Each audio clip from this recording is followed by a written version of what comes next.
சிறப்பான ஒரு அத்தியாயம். 7வது அத்தியாயம் பகவத்கீதையில் ரொம்பவும் சிறப்பான ஒரு அத்தியாயமாக பார்க்கப்படுகிறது. காரணம், இந்த பத்ம புராணத்தில் இந்த கீதா மகாத்மியத்தில் கூறப்பட்டுள்ளது போல, whoever is hearing the 7th chapter, they are all freed from any sinful reactions. So with this small background, we are going into the 7th chapter. So this chapter is having nearly 30 slokas. இந்த ஒரு அத்தியாயத்தில் 30 ஸ்லோகங்கள் இருக்கின்றன.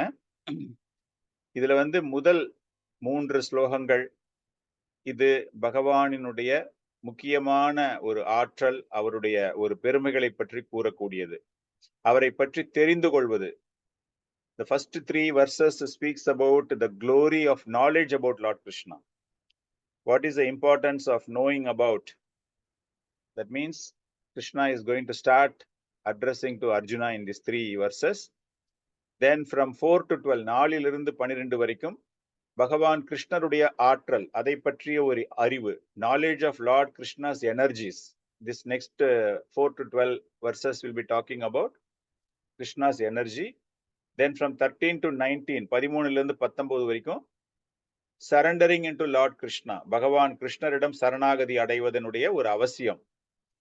Then from 20 to 25, Devatha worship and impersonalism, தேவ வழிபாடு. 20 இலிருந்து 25 வரை மற்ற தேவர்களை வழிபடுவது மற்றும் அருவவாதிகள், உருவமில்லாத ஒரு பொருளை வணங்குபவர்கள், அவர்கள்தான் impersonalist. Those who are worshipping without any form, they are called as impersonalist. So this 20 to 25 will talk about those verses. And 26 to 30, the last 5 verses will talk about how to come out from Maya and how to perform the devotional service to Krishna. மாயையில் கவர்ந்து இழுக்கப்பட்ட பௌதீகத்தின் நாட்டத்தில் உள்ள மக்கள் அதிலிருந்து வெளியேறி பகவான் கிருஷ்ணருக்கு எப்படி சேவகம் செய்வது, பகவான் கிருஷ்ணருக்கு எப்படி தொண்டு செய்வது, ஆன்மீக பக்தி தொண்டு ஆற்றுவது அப்படிங்கிறத பத்தி சொல்லக்கூடிய ஒரு முக்கியமான ஒரு 5 ஸ்லோகங்கள். ஸோ டோட்டலி இந்த சாப்டர்ல 30 ஸ்லோகங்கள் இருக்கிறது. We all know that this 7th chapter to 12th chapter is known as Bhakti Yoga. We have seen about various yogas. பல்வேறு வகையான யோகங்களை பற்றி நாம் படித்து கொண்டு வருகிறோம் முதல் 6 அத்தியாயங்களில். This 7 to 12 is known as cream of Bhagavad Gita. பகவத்கீதையினுடைய ஒரு முக்கியமான ஒரு 6 அத்தியாயங்கள் இது இடைப்பட்ட பகுதியில் இருக்கிறது. It is in the middle, like how in the butter, in the bread, jam is put in the middle, right? Top portion, bottom portion, inside is a jam, sweetness, to give a sweetness to the food which we are taking. நம்ம சாப்பிடக்கூடிய அந்த பன்னுங்கிற ஒரு உணவுல இடைப்பட்ட பகுதியில் எப்படி jam தடவி அதுக்கு ஒரு இனிப்பு தருகிறார்களோ, அது போல இந்த பகவத்கீதை என்பதும் அந்த பக்தி யோகமானது இடைப்பட்ட பகுதியில் வைக்கப்பட்டிருக்கிறது. கர்ம யோகம், பக்தி யோகம், ஞான யோகம், 3 முக்கியமான ஒரு பகுதிகள். காரணம் என்ன அப்படின்னா, ஒரு ஆபரணங்கள், in a jewel box, in a pearl, when you are keeping the pearl, very valuable pearl, you are keeping it in a jewel box, it is covered by top side and bottom side, it's covered, right? So inside it is, the pearl is there. So அது போல இந்த 6 அத்தியாயங்கள் மிகவும் முக்கியமான ஒரு அத்தியாயங்கள். முதல் 6 அத்தியாயங்கள், in the first 6 chapters, what we understood is, we understood about the spirit soul, that is non-material spirit soul. Generally ஜீவாத்மா என்பது ஒரு ஜட வஸ்து கிடையாது. ஆனால் அந்த ஜடத்தோடு நாம் அதிக அளவில் ஒரு கட்டுண்ட நிலைக்கு மாறுவதினால் அந்த ஆத்மா, அந்த ஆத்மா எந்த உடலில் இருக்கிறதோ அந்த உடல் அந்த பௌதிகத்தில் ஈர்க்கப்பட்டு அந்த பௌதிக வாழ்க்கையை அனுபவிக்க வேண்டும் என்று மாறுகிறது. Because this material body is so much of attached with the sense gratification, the spirit soul, which is considered as a non-material element, it's suffering because of this. Body is very much attracted with so many external attractions. So we spoke about all those things. முதல் 6 அத்தியாயங்களில் அர்ஜுனன் எப்படி மிகவும் ஒரு கடினமான நிலையில் இருந்து கொண்டு தன்னுடைய முக்கியமான கடமையை அவன் செய்ய மறுத்த போது பகவான் கிருஷ்ணர் அவருக்கு பல்வேறு வகையான அறிவுரைகளை வழங்குகிறார். He was given so much of instruction by Lord Krishna. And end of 6th chapter we saw beautiful sloka, yoginam api sarvesha madgatenantar atmanaha. So this madgatenantar atmanaha is Krishna bhakti yakam. One who is seriously thinking, who is meditating upon the Supreme Lord, is considered as the greatest, highest of all the yogis. This was Krishna's statement. This is actually a Bhakti Yoga. The end of 6th chapter is sort of a beginning of Bhakti Yoga. 6வது அத்தியாயத்தினுடைய இறுதி ஸ்லோகங்கள் பக்தி யோகத்தினுடைய ஒரு ஆரம்பமாக பார்க்கப்படுகிறது. காரணம் அவர் அதுல என்ன சொல்லியிருக்காரு அப்படின்னா, அந்த ஒரு பர்டிகுலர் ஸ்லோகத்துல மத் கதேனந்தர் ஆத்மனகா, பரிபூர்ணமாக பகவானை நினைப்பவன் மிகச்சிறந்த யோகி அப்படின்னு அவர் சொல்றாரு. So here this 7th chapter is beginning very elaborately about the Bhakti Yoga. இந்த 7வது அத்தியாயம் வந்து ரொம்பவும் விஸ்தாரமான ஒரு விரிவுரை, பொருளுரைகள், நிறைந்த பொருளுரைகள், அதிகமான அளவு அந்த பக்தி யோகத்தை பற்றி ஒரு சிறப்பான ஒரு விளக்கம் கொடுக்கப்பட்டிருக்கிறது. அதுல வந்து எப்படி ஒருவர் முக்தி அடைவது, லிபரேஷன், பௌதீக வாழ்க்கையிலிருந்து எப்படி ஒருவர் வெளியேறுவது, அதற்காக எந்த மாதிரி செயலில் ஈடுபட வேண்டும், how he has to work in this material life, how he has to get detached from this material life. So all these things Krishna is going to talk. Renunciation in action, செய்யக்கூடிய செயலில் துறவு. Though he had spoken about in the 2nd chapter and in the middle of 3rd chapter and all he has spoken, but that was all very very little. 2வது அத்தியாயம் 3வது அத்தியாயங்கள் எல்லாமே பகவான் பல்வேறு யோகங்களை அப்படி கொஞ்சம் கொஞ்சமா அவர் தொட்டுட்டு போயிருக்காரு. ஆனால் இங்க வரப்போற இனிமே வரப்போற யோகங்கள்ல வந்து முழுமையாக அவர் அதை பற்றி கூற இருக்கிறார். He will speak about devotion in action. நம்ம செய்யக்கூடிய ஒவ்வொரு காரியங்களிலுமே எப்படி அந்த ஆன்மீகத்தை நம்மால் காண்பிக்க முடியும். பக்தி யோகம் என்பது 9 அங்கங்கள் உடையது. பக்தி யோகம் என்பது, when we talk about the bhakti yoga devotional service, it is having the 9 angas, 9 part, 9 different types of devotional service we can do. நம்ம எல்லாருக்குமே தெரியும், ஸ்ரவணம், கீர்த்தனம், விஷ்ணு ஸ்மரணம், அது எல்லாருக்குமே தெரியும் இல்லையா, அந்த 9 வகையான அங்கங்கள். சோ அந்த 9 வகையான அங்கங்களிலுமே முழுமையான சிறப்பு வாய்ந்த ஒரு அங்கம் என்றால் ஸ்ரவணம். Out of these 9 devotional services, which is considered as very very important is shravanam, hearing.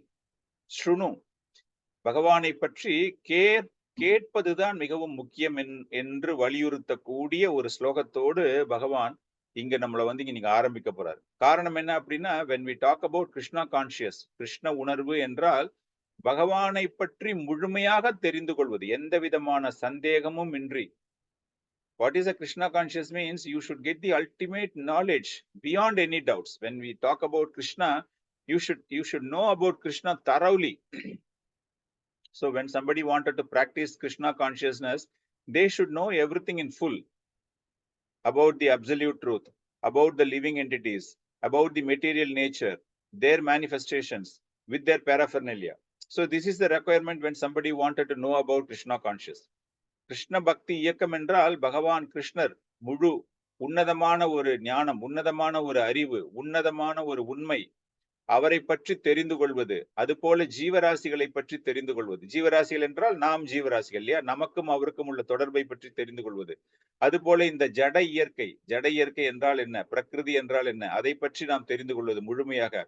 அது போல பகவானினுடைய பல்வேறு வகையான சிருஷ்டிகள், கிரியேஷன், அதை பற்றி நாம் தெரிந்து கொள்வது. அதுபோல் அவர் பயன்படுத்தக்கூடிய பல்வேறு வகையான உபகரணங்கள், paraphernalia, அதை பற்றி தெரிந்து கொள்வது. So this is called the full knowledge about Lord Krishna.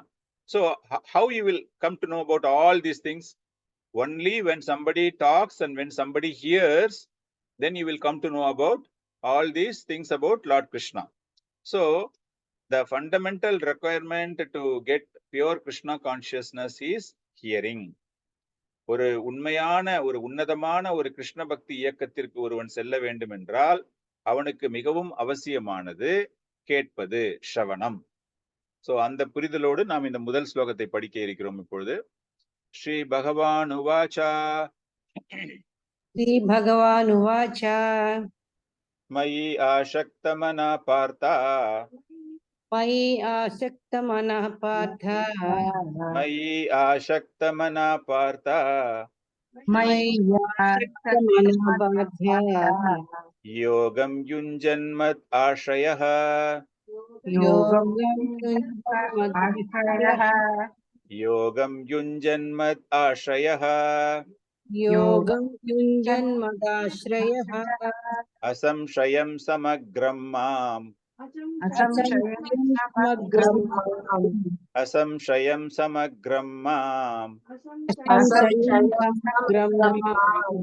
यथा नास्यसि तशृणु यथा नास्यसि तच्छृणु यथा नास्यसि तशृणु यथा यथा नास्यसि शृणु मयि आसक्तमनः पार्थ मय्यासक्तमनः पार्थ योगं युञ्जान् मत् आश्रयः योगं योगमुञ्जन्मदाश्रयः असंशयं समग्रं माम् असंशयं समग्रं माम् यथा नास्यसि तशृणु यथा यथा नास्यसि तच्छृणु யாராவது படிக்கிறீங்களா? श्री भगवानुवाच श्रीभगवानुवाच उवाच मय्यासक्तमनः पार्थ मय्यासक्तमनः पार्थ योगं युज्यन्मत् आश्रयः योगं युञ्जन्मदाश्रयः असंशयं समग्रं माम् असंशयं समग्रं माम् यथा ज्ञास्यसि तच्छृणु यथा नास्यसि तशृणु. Okay, the translation for this sloka, translation by Abhay Charananda Bhakti Vedanta Swami Srila Prabhupada ki jai. The Supreme Personality of Godhead said, "Now hear, O son of Pritha, how by practicing yoga in full consciousness of me, with mind attached to me, you can know me in full, free from doubt." Maneka Mataji தமிழ்ல படிக்கிறீங்களா? படிக்கிறேன் பிரபு. ஹரே கிருஷ்ண பிரபு.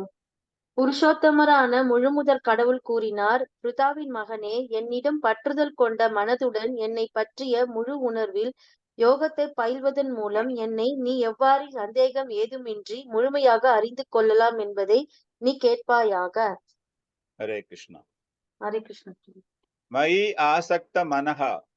மயி ஆசக்த மனஹா means அந்த மனம் பகவானோடு, அதாவது பகவான் இங்க யாரு சொல்றாரு அப்படின்னா, இஸ் டாக்கிங் டு அர்ஜுனா, பிருத்தாவின் மகனே.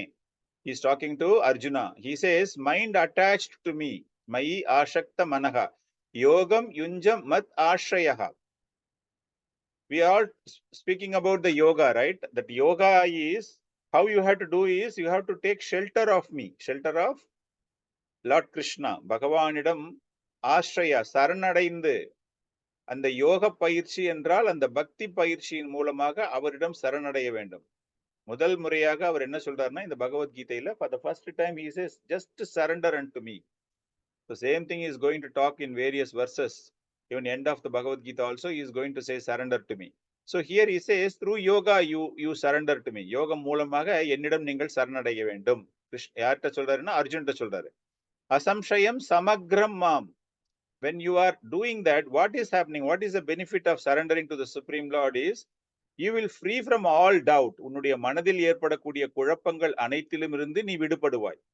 காரணம் இங்க அர்ஜுனனுக்கு நிறைய குழப்பங்கள் இல்லையா, ஆரம்பத்திலிருந்தே அவனுக்கு நிறைய குழப்பங்கள் இருக்கிறதால, so the Lord is giving a very strong statement. When you surrender, all your doubts will be cleared. You will become free from all doubt. Samagram mam nasyashi, then you will know me completely. என்ன தெரியும் உனக்கு அதன் பிறகு? அது போன்று என்னுடைய கமலபாதங்களில் சரணடையும் பொழுது உனக்கு என்ன கிடைக்கும் என்றால், அனைத்து விதமான குழப்பங்களுக்கும் உனக்கு ஒரு தீர்வு கிடைக்கும். அதன் பிறகு நீ என்னை பற்றி முழுமையாக தெரிந்து கொள்வாய். How all this thing will happen? You may ask a question. இதெல்லாம் எப்படி நடக்கும் அப்படிங்கும்போது, ஸ்ருணு. That is what the last word he says. ஸ்ருணு means hear. கேட்க வேண்டும். So கேட்க வேண்டும் என்றால் யாரேனும் ஒருவர் உங்களுக்கு கூற வேண்டும். Somebody has to speak, right? Or somebody is explaining everything to you. So here the Supreme Lord himself is telling, so this yoga practice, the devotional service yoga practice, like in the 6th chapter, Yoginam api sarvesham, always you have to remember the Supreme Lord, right? So here he says, when you wanted to remember me, you should hear about me. கடைசி அத்தியாயத்துல நம்ம கடைசி ஸ்லோகத்துல பார்க்கும்பொழுது, எவன் ஒருவன் என்னை மனதில் நிலைநிறுத்தி கொண்டிருக்கிறானோ அந்த யோகியே சிறந்தவன் அப்படின்னு சொல்றாரு. சோ மனதில் ஒருவரை நிலைநிறுத்த வேண்டும் என்றால் அவரை பற்றி கேட்க வேண்டும், அவரை பற்றி தெரிந்து கொள்ள வேண்டும். So that is what the Supreme Lord is telling Arjuna, hear from me, என்னிடம் இருந்து கேள். See, nobody can talk better than themselves. அவங்கள பத்தி ஒருத்தர் பேசுறாரு அப்படின்னா அவங்களால மாத்திரம்தான் நல்லா ஃபுல்லா கூற முடியும். எந்த விதமான ஒரு கலப்படமும் இல்லாத ஒரு வார்த்தையை யாரால் கூற முடியும் என்றால், if our own self is talking about ourselves, then we will tell the whole truth. If somebody is coming and writing something and all, it may not be possible. So that is the reason here it says, Krishna says, you directly hear from me. I am here. Not from anybody, a non-devotee, பக்தர் அல்லாதவர்கள், பகவானை பற்றி யாருக்குமே ஒன்றுமே தெரியாதவர்கள் அதை பற்றி பேசும் பொழுது நமக்கு சரியான ஒரு பாதை நமக்கு கிடைக்காது. காரணம் என்ன அப்படின்னா, அந்த கேட்பதின் மூலமாக நமக்கு ஒரு சுவாரஸ்யம் ஏற்படும். Hearing tells about the path and hearing also takes about to an interesting path. When you hear something, it gives you the direction. யார்கிட்டயாச்சும் நீங்க கேட்கறீங்க அப்படிங்கும்போது சரியான ஒரு வழி என்ன அப்படிங்கிறது உங்களுக்கு புரிய ஆரம்பிக்கும். அது போல கேட்க கேட்க அந்த நபரை பற்றிய ஒரு சுவாரஸ்யம் உங்களுக்கு ஏற்பட துவங்குகிறது. ஒருத்தரை பற்றி நம்ம கேட்கிறோம் அப்படிங்கும்பொழுது பகவானை பற்றி நாம் கேட்கிறோம். even for that matter, when we are talking about some material thing, when we are hearing something materially, then you get more knowledge materially, correct? Similarly, when you are hearing something about spiritually, then the spiritual advancement happens for you. காரணம் என்ன அப்படிங்கும்பொழுது அந்த 9 அங்கங்களில் அந்த பகவானினுடைய அந்த சவணம், கீர்த்தனம், விஷ்ணு ஸ்மரணம், அதில் நாம் கேட்கும் போது பகவானை பற்றி அறிந்து கொள்வதற்கு ஒரு இன்க்விசிட்டிவ்னஸ், ஒரு நமக்கு ஒரு எதிர்பார்ப்பு அதிகமாகிறது. இன்னும் வேற என்னெல்லாம் நம்ம தெரிஞ்சுக்கலாம், இன்னும் வேற என்னெல்லாம் புரிஞ்சுக்கலாம். காரணம் என்னங்கும்போது அந்த மனக்குழப்பங்கள் ஏற்படும் போது, when you are getting some doubts, what is happening is you are started asking so many questions. You wanted to clarify so many things. That is the essence of hearing. கேட்பது அப்படிங்கும்போது அந்த கேட்பதனுடைய ஒரு முக்கியத்துவம் என்னவென்றால், நீங்கள் உங்களுடைய சந்தேகம், உங்களுடைய குழப்பங்களை நீங்கள் நிவர்த்தி செய்து கொள்ள வேண்டும்.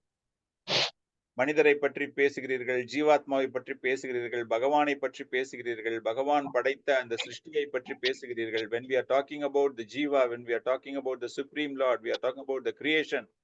So you need to get a lot of doubts. So that is the reason he says, Shrunu, hear. கேட்பதன் மூலமாக உன் மனதில் தோன்றக்கூடிய அனைத்து விதமான குழப்பங்களுக்கும் விடை தெரிந்து, your mind will be attached to me. உன்னுடைய மனமானது என்னிடம், என்னை பற்றி தெரிந்து கொண்டு என் மீது ஒரு ஈடுபாடு ஆரம்பிக்கும். So there are 6 stages when we are talking about 6 வகையான நிலைகளை பற்றி நாம் தெரிந்து கொள்ளலாம். ஒருவர் ஒரு விஷயத்தை கேட்கும் போது, when somebody is hearing, what is happening is there are 6 developments is happening. 6 stages are happening for full perfection. First one is Shunu, கேட்கிறது. What will happen? We keep on hearing regularly. நம்ம நித்தியமாக கேட்க ஆரம்பிப்போம். ஒரே ஒரு வாட்டி கேட்டுட்டு விட மாட்டோம். We don't stop just by hearing only one time. We keep on hearing because with single attempt you are not able to understand everything. So automatically, regularly you are going to hear. Nasyashi shamagram. Then you try to understand Krishna properly. We will know Krishna completely. Samagram. Samagram means complete knowledge. Because regularly when we are hearing, we are coming to know about Lord Krishna. பகவானை பற்றி தினமும் தெரிந்து கொள்ளும் பொழுது அவரை முழுமையாக தெரிந்து கொள்கிறோம். காரணம் என்ன அப்படின்னா, முழுமையாக தெரிந்து கொண்ட பிறகுதான் அந்த ஒரு உன்னதமான அந்த பிரேமை, that loving affection to the Supreme Lord, not only for Supreme Lord. If you wanted to understand any subject, you need to hear properly, you need to understand thoroughly all the aspects of that particular object. You need to understand. எல்லாமே நீங்க தெரிஞ்சாதான் உங்களுக்கு அது புரியும். Asamshayam means எல்லா சந்தேகங்களிலிருந்து விடுபடுவது. You get free from all the doubts because you are keep on hearing. When you are keep on hearing, all your doubts, everything is completely clarified and your knowledge increases and the doubt decreases. உங்களுடைய அறிவு வளர்கிறது, உங்களுடைய சந்தேகம் குறைய துவங்குகிறது. காரணம் என்ன அப்படின்னா, நிறைய நீங்கள் சந்தேகங்கள், குழப்பங்கள் எல்லாத்துக்குமே you are getting a clarification for all your doubts. So automatically this increases the knowledge. காரணம், when we wanted to know about the Supreme Lord, you have to improve your knowledge. So that is what it says. Asamshayam is very, very important. Similarly, the 4th stage is Ashraya. Ashraya means when you understand Krishna, then your feeling happens that I need to surrender to the Krishna, I need to surrender to Supreme Lord. பகவானை பற்றி முழுமையாக தெரிந்த பிறகு உங்களுக்கு என்ன ஆகிறது என்றால் அந்த பகவானினுடைய முழுமையான ஒரு புரிதல். நம்ம பார்த்தோம் இல்லையா, பக்தாராம் யக்ன தபசாம் சுஹிருதம் சர்வபூதானாம், அவர்தான் அனைத்துக்குமே ஒரு ஒரு அதிபதி. He is the owner of everything, greatest well-wisher. Krishna is the ultimate object. So நம்முடைய வாழ்க்கையினுடைய ஒரு மிக முக்கியமான ஒரு இலக்கு என்ன, இலக்கு யார் அப்படின்னு பார்க்கும்போது அது பகவான் கிருஷ்ணர். அவர்தான் அனைத்தையும் அனுபவிக்கக்கூடிய ஒரு ஒரு ஒரு உரிமையாளர் அப்படிங்கிற மாதிரிலாம் நம்ம பார்த்தோம். ஸோ அந்த ஆශ්‍රயா அப்படிங்கிறது ஆශ්‍රயா மத் ஆශ්‍රயா, எப்பொழுது நாம் பகவான் கிருஷ்ணரிடம் நம் முழுமையான ஒரு சரணடைய முடியும் என்றால் அவரை பற்றி முழுமையாக தெரிந்து கொண்ட பிறகுதான். யோகம் யுஞ்சான், அந்த யோகம் உஞ்சான் அப்படிங்கிற சரணாகதி அப்படிங்கிறது ஒரு வெறும், it is not just a conception, இது ஒரு சின்ன வார்த்தை மாதிரி நம்ம எடுக்கவே கூடாது. முழுமையாக சரணடைய வேண்டும் என்றால் ஒரு practical action. You need to have complete faith. யோகம் யுஞ்சான் means the devotional service, the connect, yoga is connection, right? The devotional service, unless you get complete understanding, the surrender is not proper, that yoga practice is not proper. Ashakta manaha, then what happens by the practice of such devotional service? அது போன்ற ஒரு சேவகம் செய்யும் பொழுது, பகவானை பற்றி புனிதமாக தெரிந்து கொள்ளும் பொழுது நமக்கு என்ன நடைபெறுகிறது என்றால் ஆசக்த மனக, our mind will become attached to Krishna. நம்முடைய மனமானது பகவான் கிருஷ்ணர் மீது முழுமையாக அவரை பற்றிய ஒரு சிந்தனையில், மத்கதேனந்தர் ஆத்மனகான்னு சொன்னார் இல்லையா, எப்பொழுதுமே நீ நினைத்து கொண்டிருக்க வேண்டும் அப்படின்னு அந்த போன ஸ்லோகத்துல சொன்ன அந்த யோகி யார்? அந்த யோகி அப்படின்னா, now connect this verse. If you want to become the yogi of 6.47 where Krishna was telling, you need to hear. நீங்க நல்லா கேட்டாதான் அந்த சமக்ரம் பகவானை பற்றி அனைத்துமே தெரிந்தால்தான் அது போன்ற ஒரு உன்னதமான அந்த யோக நிலை, அந்த யோகி என்ற ஒரு நிலையை அடைய முடியும்.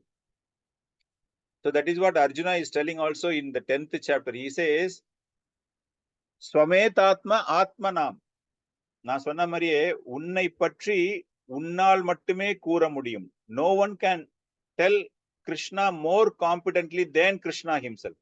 கிருஷ்ணரை பற்றி முழுமையாக பகவான் கிருஷ்ணரை தவிர யாராலும் கூற முடியாது. சோ அதுதான் பகவான்கிட்ட கிருஷ்ணர் அர்ஜுனன் சொல்றாரு, கிருஷ்ணா உன்னை பற்றி உன்னால் தான் கூற முடியும். So here he is starting from the 7th chapter. He is starting only Krishna can tell about that. If you go very interestingly in the Gaudiya Vaishnava Siddhanta, it says even God doesn't know about himself. பகவானுக்கே அவரை பற்றி தெரியாது. காரணம் என்னவென்றால் he is ever expanding. பகவானுடைய ஒரு விஸ்தரிப்பு, பகவானுடைய ஒரு ஆற்றல் என்றால் அது நடந்து கொண்டே இருக்கிறது. அப்படி இருக்கும்பொழுது அந்த பகவானுக்கே அவரை பற்றி முழுமையாக தெரியாது அப்படிங்கிற மாதிரி இன்னும் ஒரு உத்தமமான நிலையில் அந்த கௌடிய வைஷ்ணவ சம்பிரதாயத்தினுடைய ஒரு தத்துவம்.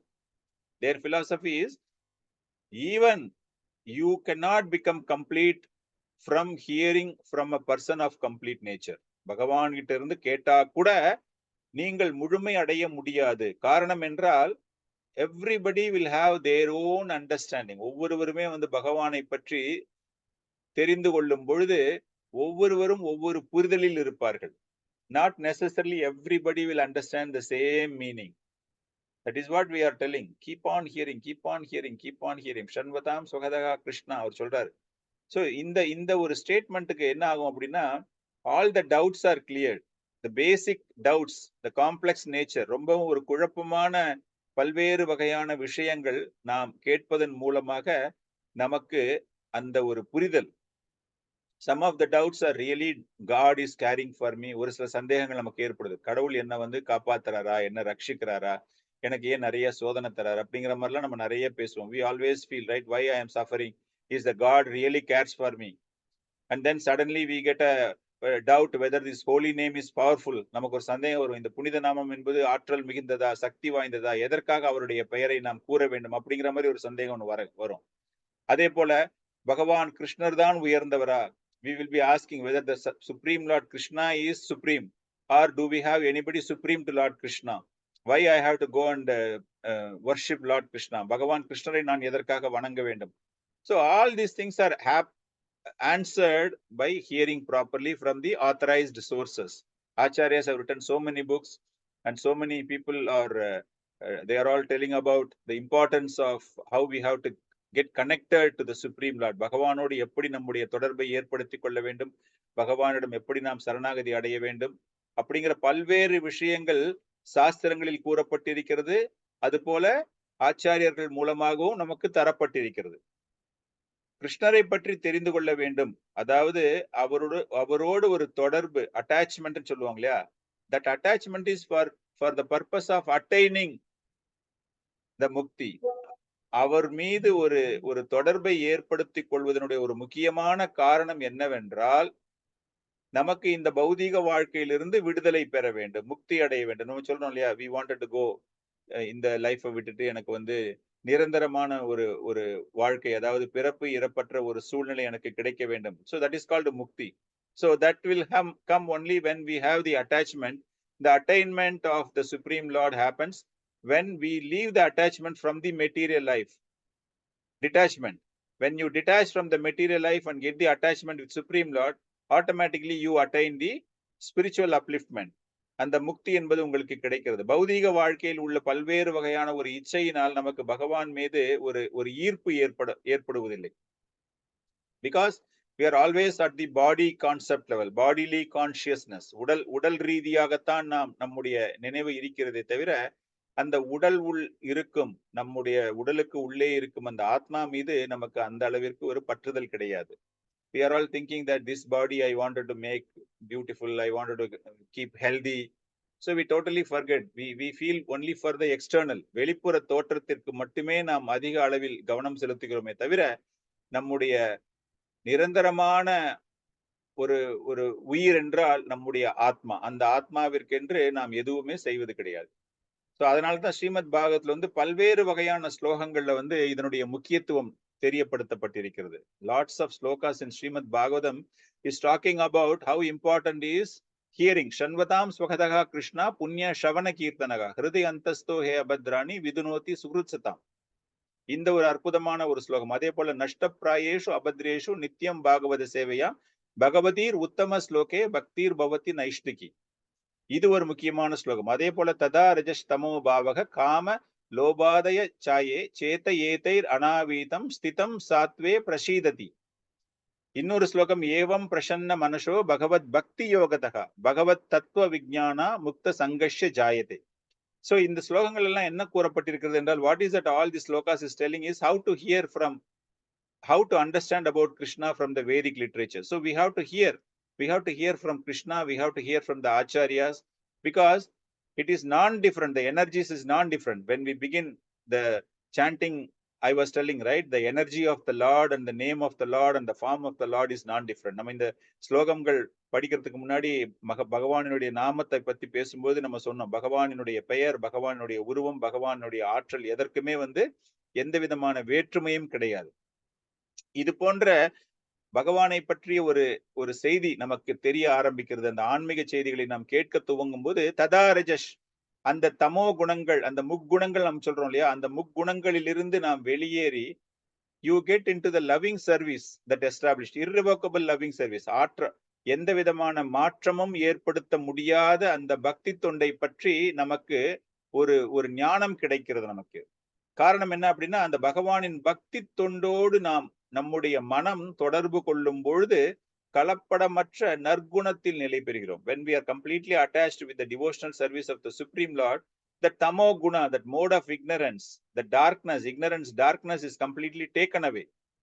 So that is the requirement for upgrading in the devotional service. All these things can happen only when we are talking about, when we are hearing about the Supreme Lord. Chaitanya Mahaprabhu says in Chaitanya Charitamrita, Bhagavan prapti hetu ye kari upaya, Shravanadi bhakti Krishna prapti re shahaya. Shravanadi bhakti means completely knowing about the devotional service of the Supreme Lord by way of hearing. அந்த devotional service எப்படி நம்மளால் செய்ய முடியும் அப்படின்னா, பகவானை பற்றி நாம் கேட்க துவங்கும் பொழுதுதான் அந்த ஆன்மீக பயிற்சி நம்மால் துவங்க முடியும் அப்படின்னு அவர் சொல்றாரு. So Mayavadi philosophers, all these impersonalist philosophers, they are all very much satisfied without understanding about the form of the Lord. பகவானினுடைய ஒரு உருவத்தை பற்றி எந்த ஒரு அக்கறையும் இல்லாத அருவவாதிகள், they think with that our devotional service is completed. But actually the Shastra says you need to understand, the Vaishnava philosophy says we need to understand about the form of the Lord. ஒரு பகவானினுடைய ஒரு உருவத்தை தெரிந்த பொழுதுதான் அந்த உருவத்திற்கு எப்படி சேவகம் செய்ய முடியும். ஒரு குழந்தைக்கு நீங்க வந்து சர்வீஸ் பண்ணணும் அப்படின்னா அந்த குழந்தைய நேர்ல பார்த்து அந்த குழந்தையினுடைய உருவத்தை பார்த்து அந்த குழந்தையினுடைய ஒரு அழகை ரசிக்கும் பொழுதுதான் அந்த குழந்தைக்கு உங்களால் எல்லா விதமான சேவகத்தையும் செய்ய முடியும். Unless you see the small child, you cannot enjoy the beauty of the child. You cannot know what is the requirement of the child. If you are simply having the form, like in the sense no form, you are only imaginary thinking, oh, I am serving this form, means your service is not complete. So the reason why Krishna is telling is you have to serve the Supreme Lord by way of hearing Shavanadi. Shavanadi Suddha Chitte Karaye Udaya. Nitya Siddha Krishna Prema Sadiye Kabu Maya. So Shavanadi Suddha Chitte means when we are hearing the Shavanadi Suddham, நம்முடைய இதயத்தை சுத்திகரிக்கிறது. அது கேட்பதன் மூலமாக, by hearing, automatically your heart is becoming completely transformed. It is completely purified. Heart means your soul. That's the reason Srila Prabhupada has opened so many centers, ISKCON centers, பல்வேறு வகையான ஆலயங்களை நிர்மாணம் செய்து அவர் அங்கு பக்தியை பற்றி பேசி அனைவருக்கும் பிரசாதம் கொடுத்ததன் மூலமாக, by giving them the nectar of Srimad Bhagavatam, Bhagavad Gita, and by feeding them sumptuous prasadam, so many people have turned into Krishna conscious. பகவான் கிருஷ்ணரை பற்றி தெரிந்து கொள்வதற்காக இன்று உலகம் முழுவதிலுமே பல்வேறு வகையான மனிதர்கள் இந்த கிருஷ்ண பக்தி இயக்கத்தில் இருக்கிறார்கள் என்றால் அதற்கு காரணம் கேட்பது. But again, when we talk about the hearing, there are, we can say, two types of people we can see. One is Bhoga-vritti and another one is Seva-vritti. So what do you mean by Bhoga-vritti means? The example given for Bhoga-vritti is Ravana and Seva-vritti is Hanuman. And some of them will have both Bhoga-vritti as well as Seva-vritti. Both will be having. Some of them will be having. What is a Bhoga-vritti? Example I'll give you. ஒரு Bhoga-vritti, Seva-vritti அப்படின்னா அதற்கு என்ன ஒரு உதாரணம் என்றால், ஒரு பசுமாடை நீங்க வந்து பாக்குறீங்க. அந்த பசுமாட்டை வந்து ஒரு கசாப்பு கடைக்காரன் பாக்குறான் அப்படிங்கும்போது அவன் உடனே இந்த பசுமாட்டுல வந்து எவ்வளவு கொழுப்பு இருக்கு, இதை வந்து நம்ம வெட்டினா நம்மளுக்கு எவ்வளவு பணம் கிடைக்கும் அப்படிங்கிற மாதிரி தான் அவன் பார்ப்பான். When a butcher sees a cow, the first thinking comes to his mind is, oh, whether it is having so much of flesh. If I cut it to pieces, how much I can sell in the market. So he puts all his thinking like that only. When an agriculturist, when a farmer, ஒரு குடியானவன் அந்த பசுவை பார்க்கும் பொழுது அவன் வந்து என்ன நினைப்பான் அப்படின்னா, இந்த பசு எவ்வளவு பால் தரும், இந்த பாலை வந்து நான் வித்தனா எனக்கு எவ்வளவு பணம் கிடைக்கும். So this is called Bhoga-vritti. அந்த மாதிரி ஒரு நோக்கத்தில் பார்ப்பவர்கள். ஆனால் சேவா-vritti அப்படிங்கவங்க என்ன பண்ணுவாங்க அப்படின்னா, ஒரு பிராமணன் ஒரு பசுவை பார்க்கும் பொழுது அவனுடைய மனதில் தோன்றக்கூடியது, ஓ, இந்த கோமாதாவிற்கு நான் தினமும் பூஜைகள் செய்து இந்த கோமாதா தரக்கூடிய பாலில் இருந்து அதை நெய் எடுத்து அந்த நெய்யை நான் என்னுடைய யாகத்துக்கு பயன்படுத்தி இந்த பாலை குடிப்பதன் மூலமாக என்னுடைய மூளையினுடைய வளர்ச்சி, பகவானினுடைய ஆற்றலுக்காக, பகவானினுடைய ஒரு தொண்டுக்காக நான் அதை எப்படி நான் பயன்படுத்துவேன் அப்படிங்கிற மாதிரி நினைக்கக்கூடியவன்.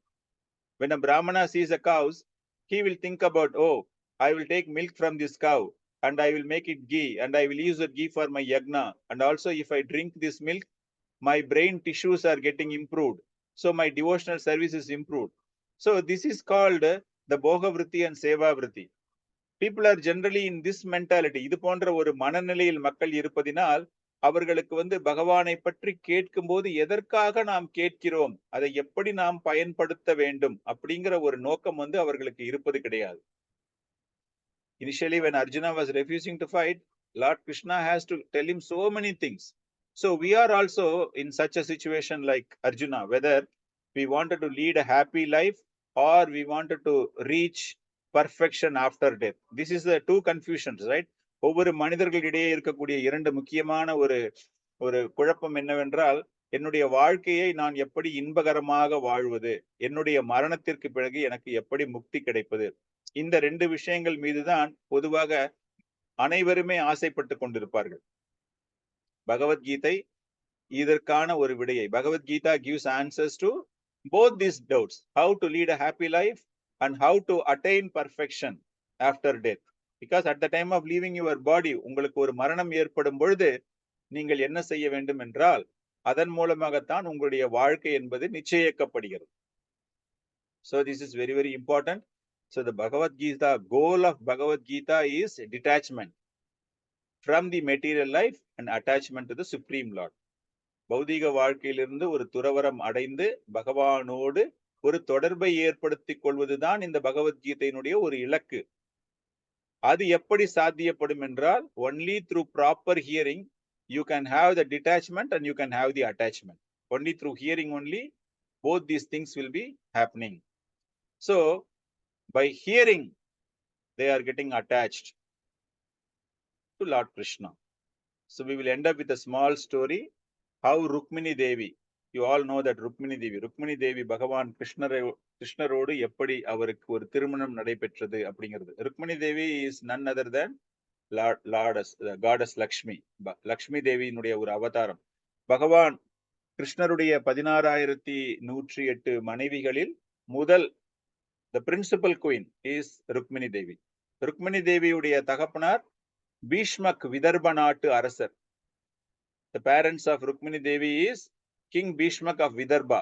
So this Bhishmak had 5 sons and 1 daughter. Rukmini Devi is the only daughter.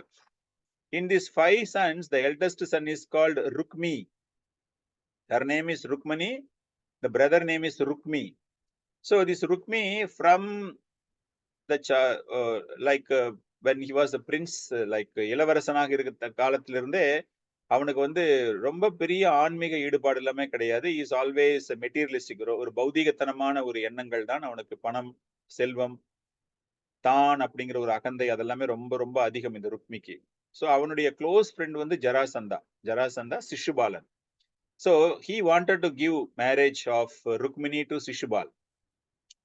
But what is happening is she is very, very intelligent. Rukmini is very intelligent, and so many saintly sages, including Narada Muni, they were visiting the palace of Rukmini. Vidarbha நாட்டுக்கு king பீஷ்மக்க பார்ப்பதற்கு நல்ல ஒரு துறவிகள், அதுபோல் நாரத முனி, அது போன்ற மிகப்பெரிய மகான்கள் அங்கு வருவது வழக்கம். ஸோ நாரத முனியிடமிருந்து ருக்மிணி நிறைய போதனைகள், ஆன்மீக போதனைகளை பெற்றுக்கொண்டு வந்த போது she heard about Lord Krishna.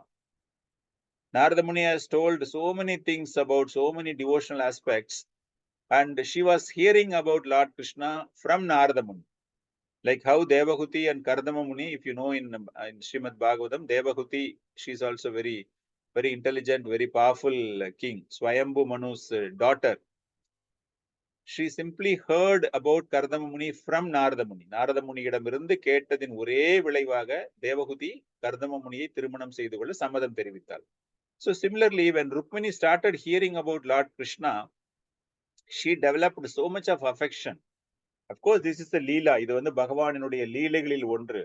Lakshmi Devi மீண்டும் நாராயணனோடு சேர வேண்டும் என்பது லீலை.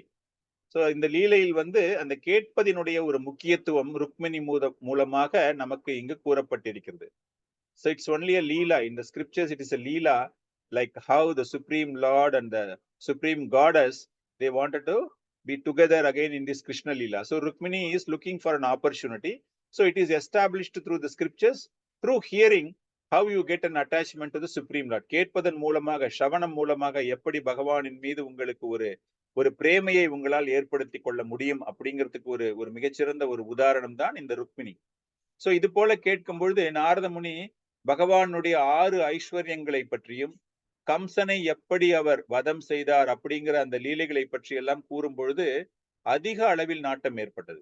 When Narada Muni was talking about the 6 affluents of the Supreme Lord and also spoke about the killing of Kamsa, Rukmini Devi became so much attached with Lord Krishna, and she is in the mind she started meditating that I need to marry Lord Krishna. மனதில் வந்து அவர்களுக்கு வந்து ஒரு ஆசை, மனதளவில் நான் வந்து பகவானைத்தான் திருமணம் செய்து கொள்ள வேண்டும், கிருஷ்ணரைத்தான் நான் திருமணம் செய்து கொள்ள வேண்டும் என்று அப்படி இருக்கும் பொழுது, even their parents were also so much favorable that daughter should marry only Lord Krishna, because that time everybody knows about the glories of Lord Krishna. அப்போ அந்த இடத்துல எல்லாருக்குமே பகவான் கிருஷ்ணரை பற்றி, விதர்பா நாட்டில் துவாரகா தேசத்தினுடைய அதிபர், துவாரகாவினுடைய ராஜன், பேரரசன் பகவான் கிருஷ்ணன் இருக்காரு, அவரை வந்து நம்ம பொண்ணுக்கு கல்யாணம் பண்ணி கொடுக்கணும்னு சொல்லிட்டு அந்த பீஷ்மக்காக்கும் மனதிற்கு வந்து ரொம்பவும் ஒரு ஆசை ஏற்பட்டு அந்த ஊர் மக்கள் அனைவருமே அதிக அளவில் ஆசைப்படுகிறார்கள். காரணம் என்னவென்றால், Rukmini is so beautiful, such a beautiful lady and very, very pious activities. So the entire Vidarbha kingdom people were all so much of attracted that this marriage should happen only with Lord Krishna. So they were not at all interested with the Shishubal. Jarasandha Shishubal combination, they doesn't like at all. But there is a lot of rumors going on that Rukmi is arranging marriage with Shishubal and all. So அப்படி இருக்கும்பொழுது Rukmini what she is doing, how I will reach to Lord Krishna, எப்படி பகவான் கிருஷ்ணரிடம் நான் இந்த விஷயத்தை சொல்வது அப்படிங்கும்போது சுதேவ் அப்படிங்கிற ஒரு பிராமணனுடைய ஒரு உதவியை நாடுகிறார். So she takes the help from a Brahman called Sudev. So she wrote a letter and it is about marriage is going to happen. So I am not at all interested. So you need to protect me. I am not a very lusty desired woman. எனக்கு வந்து ஒரு காம இச்சை அது போலெல்லாம் கிடையாது. நான் எந்த விதமான ஒரு ஆசையற்ற ஒரு பெண். நான் இச்சைக்கு பலியாகாமல் எனக்கு வரக்கூடிய கணவன் என்னுடைய உடல் சுகத்திற்காக இல்லாமல் என்னுடைய ஆன்மீக வாழ்க்கைக்கு தடை இல்லாமல் இருக்க வேண்டும் அப்படிங்கிற ஒரு நோக்கத்தோடு தான் நான் வந்து திருமணத்துக்கு நான் ஆசைப்படுகிறேன். And I heard from Narada Muni that you are such a great personality. So I wanted to marry. So she wrote one letter and gave it to Sudev, that Brahmana. So that Brahmana took the letter to Dwaraka, and by the time these marriage arrangements are taking place and everybody is prepared and she has made a plan. There is one Parvati temple, Shiva Parvati temple is there, and she was planning that in the pretext of going to the temple, she wanted to wait there. அங்க ஒரு பார்வதி அம்மனுடைய ஒரு ஆலயம் இருந்தது. கிருஷ்ணருக்கு அதில் பதில் போடும்பொழுது நான் அந்த பார்வதி அம்மன் ஆலயத்தில் the marriage is going to be performed there. That initial puja ceremony, everything they are planning there in the temple. So she knows that everybody will be in the temple. All the princes, those who wanted to marry, இது ஒரு ஸ்வயம்வரம் போல. So அனைத்து அரசர்களும் அங்கு வந்து காத்து கொண்டிருக்க போகிறார்கள்.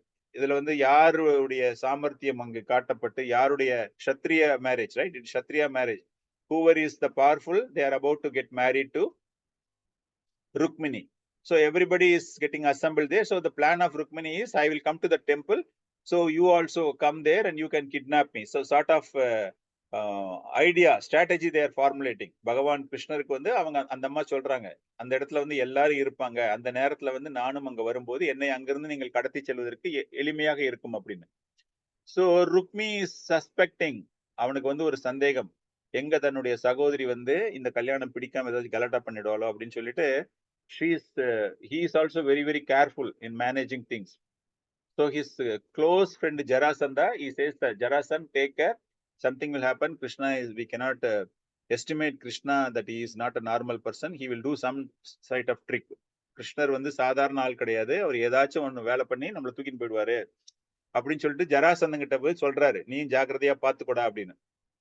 So the marriage day has come, people are all assembling there, and there is no news about Krishna, and Rukmini is crying. She is weeping. அப்படியே அழுதுகிட்டு இருக்கா. என்னடா அது, இந்த சுதேவ்ங்கிற பிராமணன் அம்சம் அவனும் காணோம், கிருஷ்ணரிய பத்தி எந்த விதமான செய்தியுமே நமக்கு ஒண்ணுமே இல்லையே, நம்ம என்ன பண்ண போறோம் அப்படின்னு இருக்கும்போது Krishna was coming there, and immediately he sent that Sudev Brahmana inside the palace.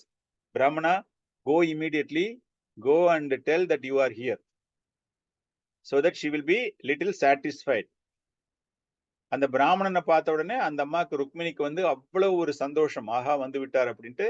And through that Brahman she understood everything and she is preparing herself to go to the temple. So அவங்க அப்பா அம்மா கிட்ட ஆசீர்வாதம் வாங்கிட்டு she went to their parents, take their blessings, and she went to the temple.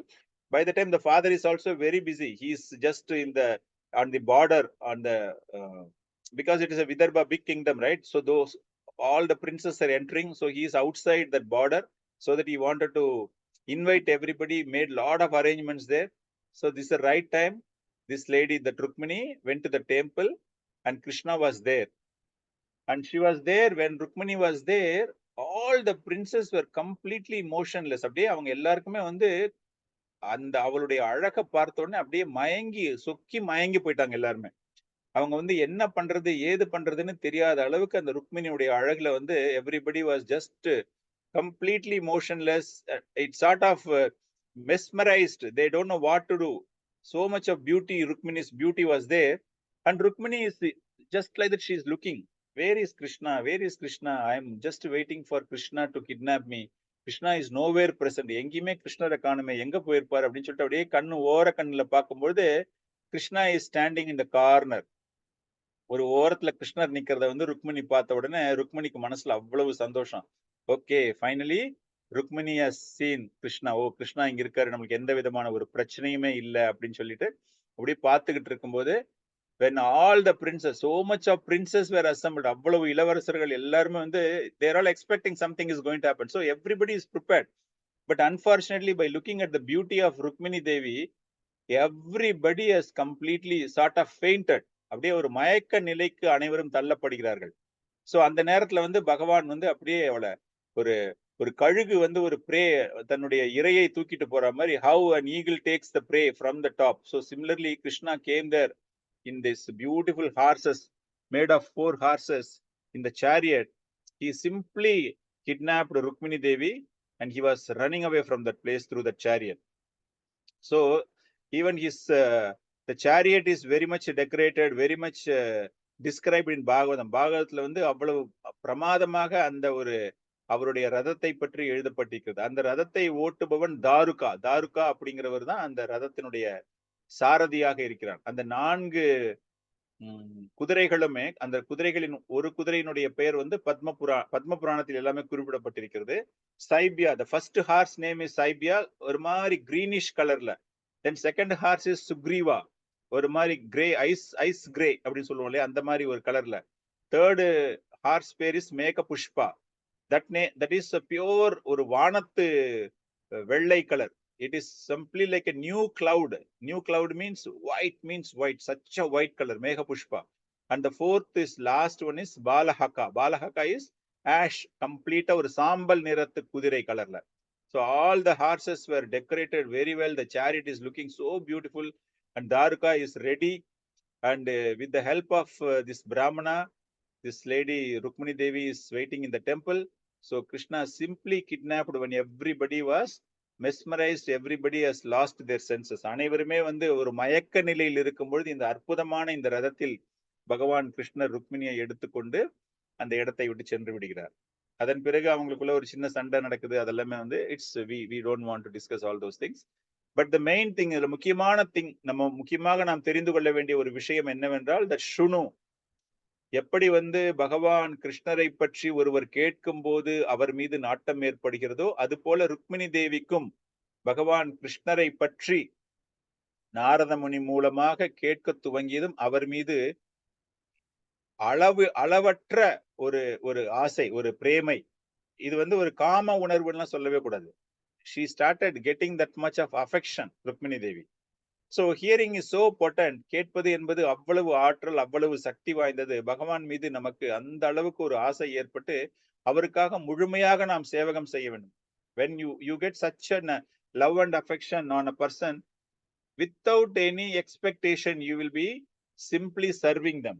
So that is the idea. அந்த பகவானுக்கு நாம் சேவகம் செய்ய வேண்டும் என்றால் எப்படிப்பட்ட ஒரு சேவகமாக இருக்க வேண்டும் என்றால் அவர் மீது அளவில் அடக்க முடியாத எண்ணில் அடங்காத அளவிற்கு, கணக்கில் அடங்காத அளவிற்கு அவர் மீது நமக்கு ஒரு ஆசை ஏற்பட வேண்டும். So that is what has happened to Rukmini.